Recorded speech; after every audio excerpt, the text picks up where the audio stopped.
ओम नमो भगवते वासुदेवाय नमः। फाल्गुन अमावस्या की कथा।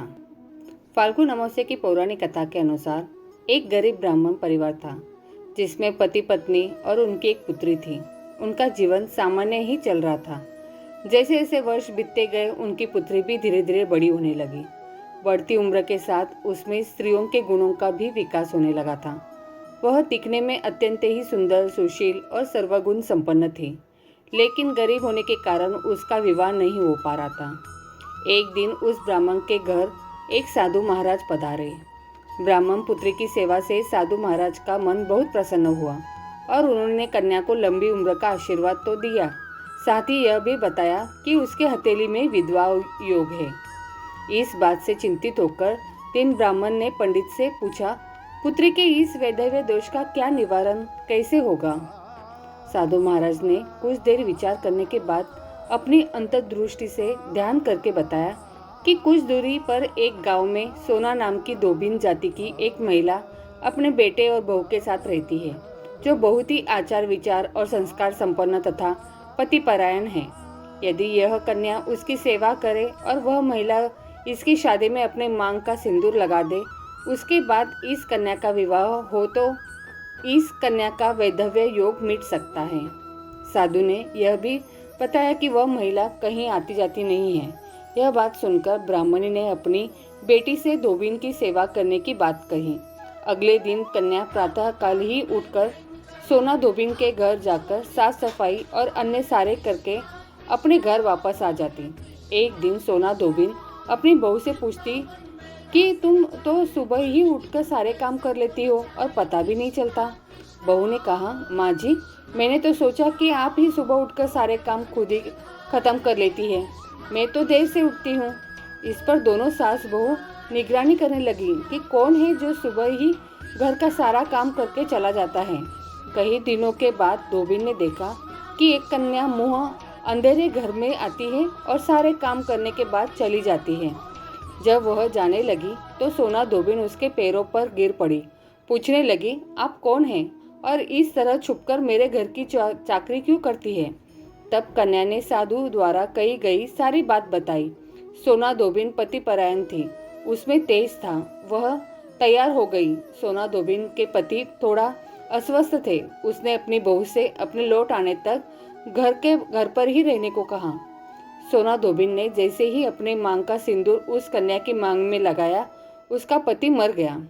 उसे इस बात का पता चल गया। वह घर से निराजल ही चली थी, यह सोचकर कि रास्ते में कहीं पीपल का पेड़ मिलेगा तो उसे बहुरी देकर और उसकी परिक्रमा करके ही जल ग्रहण करेगी। उस दिन अमावस्या थी। ब्राह्मण के घर मिले हुए पकवान की जगह उसने ईंट के टुकड़ों से 108 बार बहुरी देकर 108 बार पीपल के पेड़ की परिक्रमा की और उसके बाद जल ग्रहण किया। ऐसा करते ही उसके पति के मुर्दा शरीर में वापस जान आ गई। धोबिन का पति वापस जीवित हो गया। इसलिए माना जाता है कि इस दिन व्रत आदि करने से पुण्य फल की प्राप्ति होती है। अंततः जो व्यक्ति अमावस्या के दिन 108 वस्तुओं की बहुरी देकर सोना धोबिन और गौरी गणेश का पूजन करता है, उसे अखंड सौभाग्य की प्राप्ति होती है। ये थी अमावस्या की कथा। शास्त्र में अमावस्या को विशेष तिथि माना गया है। मान्यता है कि इस दिन किए गए उपाय विशेष शुभ फल प्रदान करते हैं। अंततः जीवन में आ रही समस्त परेशानियों को दूर करने के लिए अमावस्या पर ये उपाय अवश्य करने चाहिए। अमावस्या के दिन भूखे प्राणियों को भोजन कराने का विशेष महत्व है। अमावस्या के दिन सुबह स्नान आदि करने के बाद आटे की गोलियां बनाएं। गोलियां बनाते समय भगवान का नाम लेते रहे। इसके बाद समीप स्थिति किसी तालाब या नदी में जाकर ये आटे की गोलियां मछलियों को खिला दें। इस उपाय से आपके जीवन की अनेक परेशानियों का अंत हो सकता है। इस दिन काली चींटियों को शक्कर मिला हुआ आटा खिलाएं। ऐसा करने से आपके पाप कर्मों का क्षय होगा और पुण्य कर्म उदय होंगे। यही पुण्य कर्म आपकी मनोकामना पूर्ति में सहायक होंगे। इस दिन काल सर्प दोष निवारण हेतु सुबह स्नान के बाद चांदी से निर्मित नाग नागिन की पूजा करें। सफेद पुष्प के साथ इस बहते हुए जल में प्रवाहित कर दें। काल सर्प दोष से राहत पाने का यह अचूक उपाय है।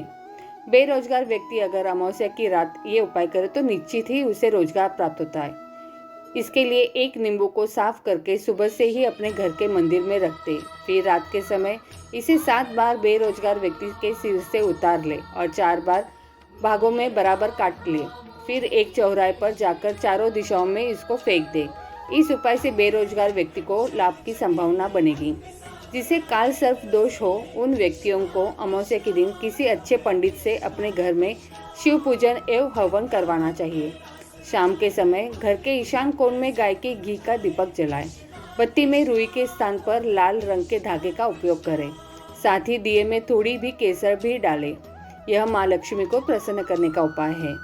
अमावस्या वाली रात्रि को 5 फूल और 5 जलते हुए दिए बहती नदी के पानी में छोड़ें। इस उपाय से धन का लाभ प्राप्त होने के प्रबल योग बनेंगे। अमावस्या की रात्रि अगर आप काले कुत्ते को तेल चुपड़ी रोटी खिलाते हैं और उसी समय वह कुत्ता यह रोटी खा लेता है तो इस उपाय से आपके सभी दुश्मन उसी समय शांत होना शुरू हो जाएंगे। इस दिन शराब आदि नशे से भी दूर रहना चाहिए।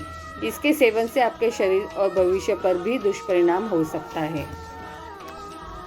अमावस्या के दिन भगवत गीता के 2 और 7वें पाठ को पढ़ना विधान है। अमावस्या के दिन भगवान शिव और माता पार्वती की उपासना की जाती है। इस दिन पीपल की वृक्ष की भी उपासना की जाती है। अमावस्या के दिन पितरों को खुश करने और पितृदोष से राहत पाने के लिए अमावस्या का दिन बेहद महत्वपूर्ण माना जाता है। इसलिए दिन दान पुण्य और श्राद्ध कर्म करने से पितरों को खुश किया जा सकता है। इसलिए किसी ज़रूरत को वस्त्र फल आदि दान करें। वही सूर्यास्त होने के बाद दक्षिण दिशा में सरसों के तेल में काला तिल डालकर दीपक जलाए। ये थे अमावस्या के दिन करने के छोटे छोटे उपाय। तो बोलो प्रेम से हर हर महादेव।